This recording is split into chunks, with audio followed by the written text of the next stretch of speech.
الحمد لله رب العالمين والصلاة والسلام على سيد الأنبياء والمرسلين محمد وآله وصحبه أجمعين أما بعد فأعوذ بالله من الشيطان الرجيم بسم الله الرحمن الرحيم وأما بنعمة ربك فحدث صدق الله العلی العظیم۔ طلبہ عزیز، سب سے پہلے آپ لوگوں کی خدمت میں سلام مسنون السلام علیکم ورحمۃ اللہ وبرکاتہ پیش خدمت ہے۔ امید کہ آپ لوگ خیر و عافیت سے ہوں گے۔ ہم اللہ تعالیٰ کے حضور دعا گو ہیں کہ وہ آپ لوگوں کو دوام عافیت اور تمام عافیت عطا فرمائیں۔ اور بڑی خوشی کی بات ہے کہ آپ لوگ حدیث پاک کے طالب علم اور خوشچیں بننے جا رہے ہیں۔ اس لیے آپ لوگوں کے لیے یہ بھی دعا کرتے ہیں، نضرکم اللہ حیثما کنتم۔ اللہ تعالیٰ تم لوگوں کو ہمیشہ تر و تازہ اور خوشحال رکھیں۔ طلبہ عزیز، الحمدللہ آج ہم آن لائن مختصر ریاض الصالحین کے درس کا آغاز کرنے جا رہے ہیں، لیکن اللہ تعالیٰ کی ذات سے قوی امید کرتے ہیں کہ وہ ہم کو بہت جلد بالمشافہ براہ راست درس و تدریس کے لیے جمع فرمائیں گا اور ہماری دوری کو قرب میں بدلے گا۔ وما ذلک علی اللہ بعزیز۔ اور ہم اس کے حضور یہ بھی دعا کرتے ہیں، اللہم لا سہل الا ما جعلتہ سہلا وانت تجعل الحزن سہلا اذا شئت۔ ربنا یسر ولا تعسر وتمم بنا الخیر وبک نستعین یا فتاح افتح لنا الخیر۔ اللہم انفعنا بما علمتنا وعلمنا ما ينفعنا وزدنا علما۔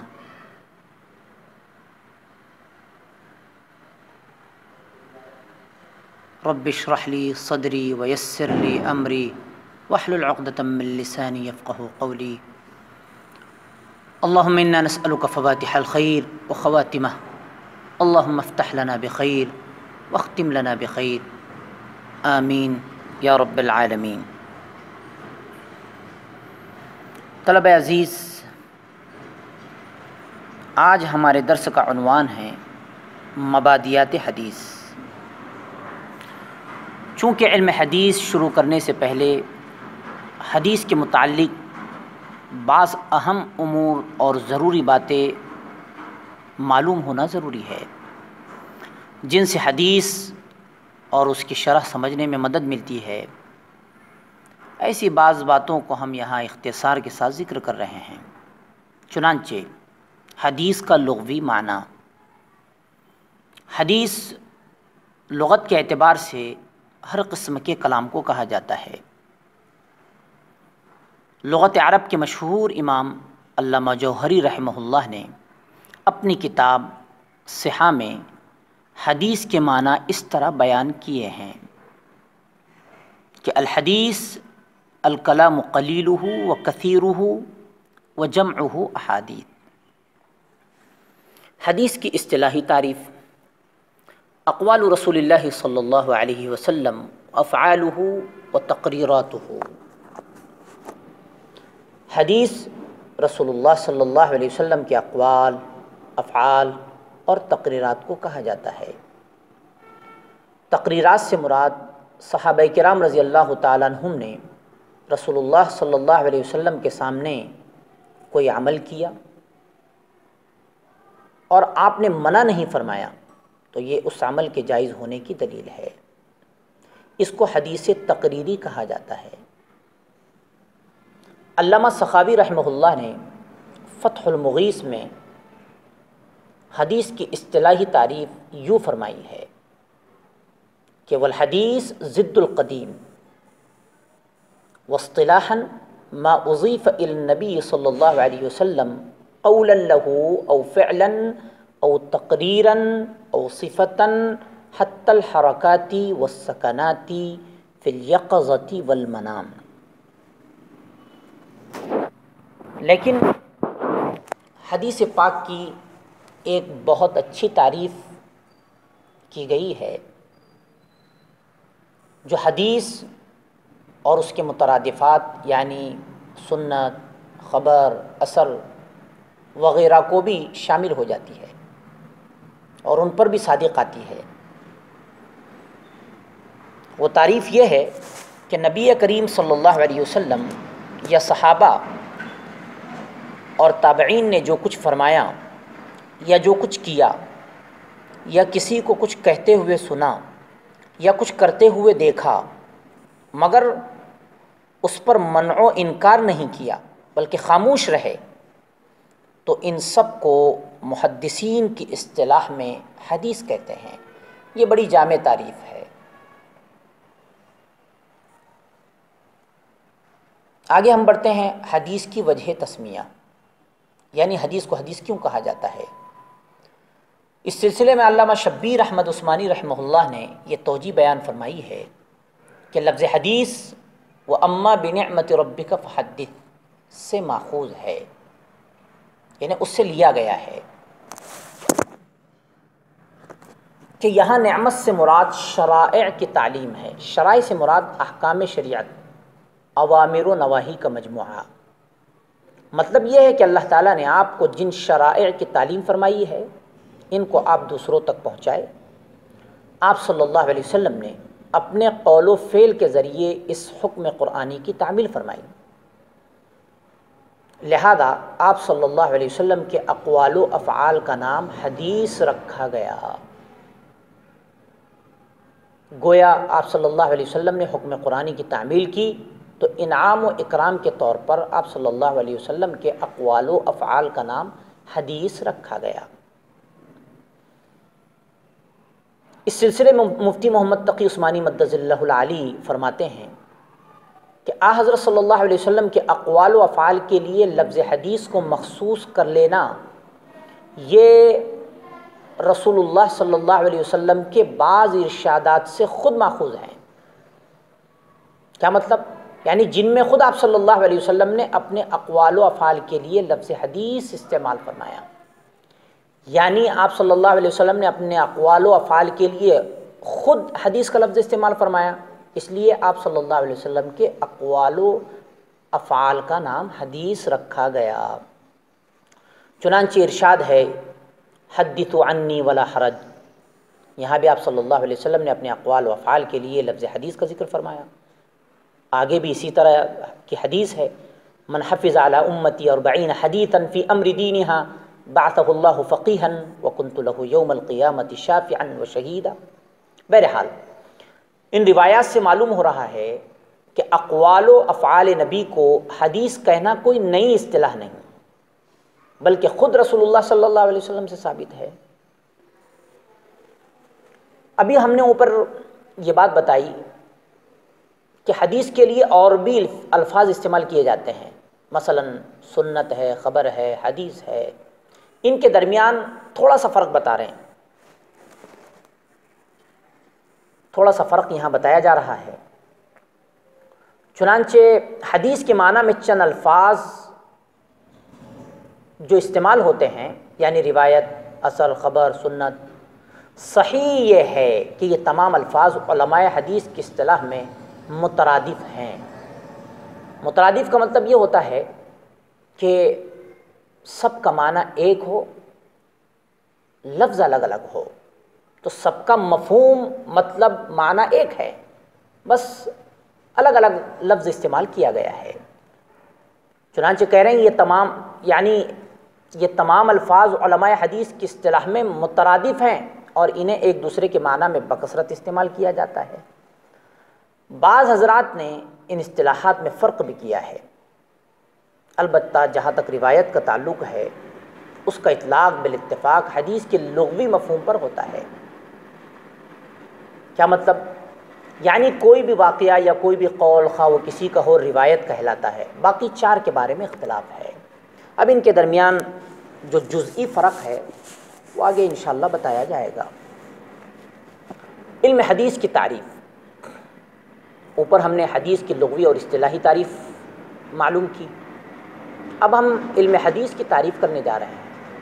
چنانچہ علامہ بدر الدین عینی رحمہ اللہ نے علم حدیث کی یہ تعریف کی ہے: هو علم يعرف به اقوال رسول اللہ صلی اللہ علیہ وسلم وافعاله واحواله۔ وہ علم جس کے ذریعے رسول اللہ صلی اللہ علیہ وسلم کے اقوال و افعال اور احوال کا علم حاصل ہو۔ علم حدیث کا موضوع، علم حدیث کا موضوع حضرت صلی اللہ علیہ وسلم کے ذات گرامی ہیں، اس حیثیت سے کہ وہ اللہ تعالیٰ کے رسول ہیں۔ چنانچہ علامہ کرمانی شارح بخاری رحمہ اللہ نے فرمایا کہ موضوع علم الحدیث ذات النبی صلی اللہ علیہ وسلم من حیث انہ رسول۔ یہ ہو گیا علم حدیث کا موضوع۔ اب آگے علم حدیث کی غرض و غایت۔ علم حدیث کی غرض و غایت الاہتداء بہدی نبی صلی اللہ علیہ وسلم، یعنی رسول اللہ صلی اللہ علیہ وسلم کے لائے ہوئے دین کی اتباع۔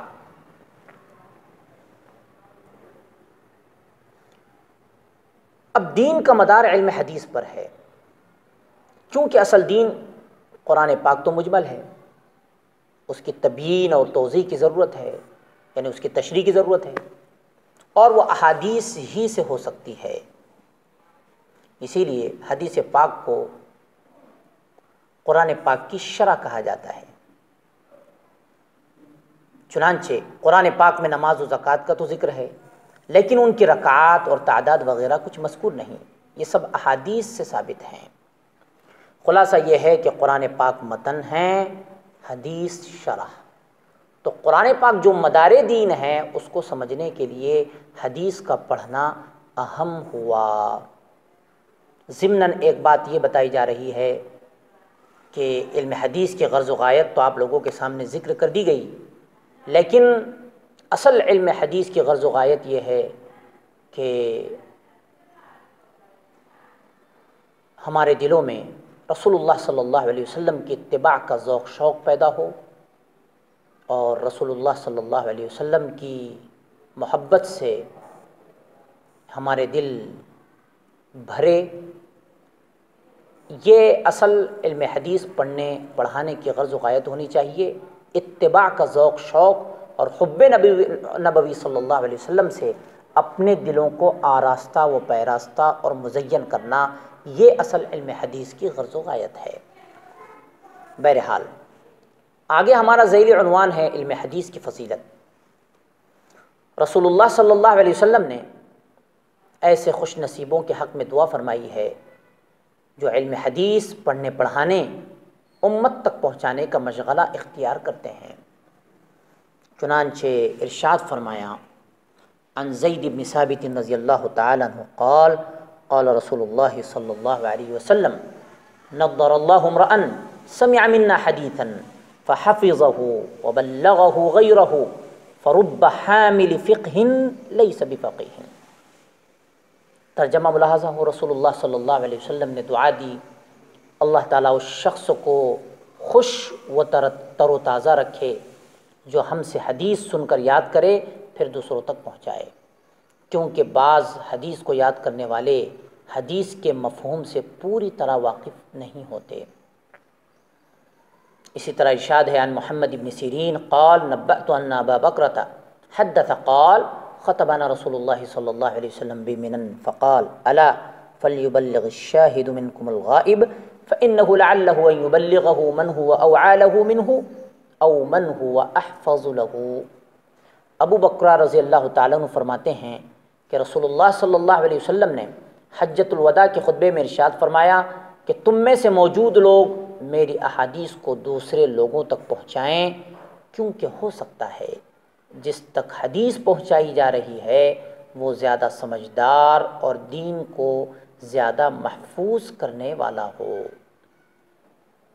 اسی طرح ارشاد ہے وروی عن رسول اللہ صلی اللہ علیہ وسلم قال اللہم ارحم خلفائی قلنا یا رسول اللہ ومن خلفاؤک قال الذین یأتون من بعدی یروون احادیثی ویعلمونها الناس۔